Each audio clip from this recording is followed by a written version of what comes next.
வணக்கம் மக்களே. தமிழகத்துல கலைஞர் மகளிர் உரிமை தொகை ரூபாய் 1000 வழங்கப்பட்டுட்டு வந்துட்டு இருக்கு. அந்த வகையில இதை பற்றின முக்கிய அறிவிப்புகள் வெளியாயிருக்கு. அது என்ன அறிவிப்புகள் அப்படிங்கிற முழு விவரங்களையும் தெரிஞ்சுக்க வீடியோ கொஞ்சம் கூட ஸ்கிப் பண்ணாம கடைசி வரைக்கும் முழுமையா பாருங்க. இதுதான் முதன்முறையா நம்ம வீடியோ பாக்குறீங்கன்னா மறக்காம நம்ம சேனலை சப்ஸ்கிரைப் பண்ணிட்டு அந்த லைக் பட்டனை தட்டி விட்டுருங்க. வாங்க வீடியோக்குள்ள போலாம். விடுபட்ட மகளிருக்கு இன்னும் 3 மாதத்தில் மகளிர் உரிமை தொகை வழங்கப்படும் என்று அமைச்சர் தங்கம் தென்னரசு கூறியுள்ளார். விருதுநகர் மாவட்டம் காரியாபட்டி ஒன்றியத்திற்குட்பட்ட வெற்றிலை முருகன்பட்டி, அல்லாலப்பேரி ஆகிய பகுதிகளில் ரூபாய் 9.45 லட்சத்தில் கட்டப்பட்டுள்ள புதிய நியாய விலை கடைகளை மக்களின் பயன்பாட்டிற்கு நிதியமைச்சர் தங்கம் தென்னரசு திறந்து வைத்தார். அதேபோல எஸ் மறைக்குளம் பகுதியில் ரூபாய் 13.16 லட்சத்தில் புதிதாக கட்டப்பட்டுள்ள நியாய விலை கடையையும் திறந்து வைத்தார்.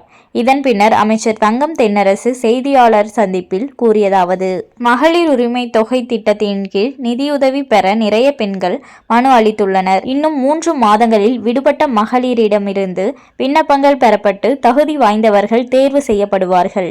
இன்னும் 3 மாதங்களில் தகுதியுள்ள அனைத்து மகளிருக்கும் உதவித்தொகை கிடைக்கும் வகையில் நடவடிக்கை எடுக்கப்படும் என்றார். கடந்த 29ஆம் தேதி சட்டசபையில் பேசிய துணை முதலமைச்சர் உதயநிதி ஸ்டாலின், மகளிர் உரிமை தொகை திட்டத்திற்கு புதிதாக விண்ணப்பிக்கலாம். கலைஞர் மகளிர் உரிமை தொகை திட்டத்தில் கடந்த ஒரு ஆண்டில் மட்டும் ரூபாய் 21 கோடி மானியம் வழங்கப்பட்டுள்ளது என தெரிவித்திருந்தார்.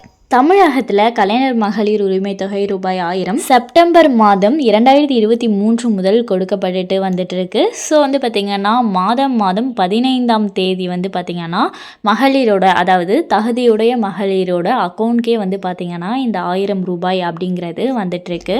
ஆனால் இந்த மகளிர் உரிமை தொகை தகுதியுடைய அனைவருக்குமே கிடைச்சிட்டு இருக்கான்னு பார்த்திங்கன்னா இல்லை, மேக்சிமம் கிடைச்சிட்டு இருக்கு. ஆனால் சில பேருக்கு பார்த்திங்கன்னா அவர்களுடைய விண்ணப்பம் கரெக்டாக இல்லாததுனாலையோ நிறைய காரணங்களால் அவங்களோட விண்ணப்பம் நிராகரிக்கப்பட்டிருந்தது. ஸோ யாருக்கெல்லாம் தகுதி இருந்தும் உங்களுக்கு உரிமை தொகை கிடைக்கலன்னு நினைக்கிறீங்களோ அவர்களுக்கெல்லாம் இன்னும் 3 மாதத்தில் மகளிர் உரிமை தொகை ரூபாய் 1000 கிடைக்கும் அப்படின்ற மாதிரி சொல்லியிருக்காங்க.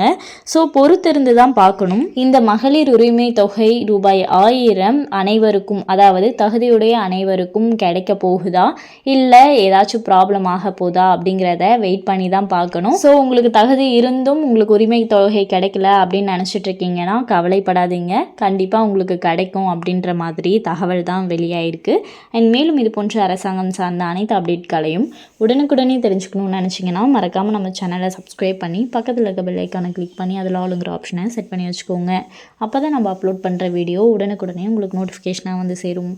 அது மட்டும் இல்லாமல் அந்த லைக் பட்டனை தட்டி விட்டுருங்க. தேங்க்ஸ் ஃபார் வாட்சிங்.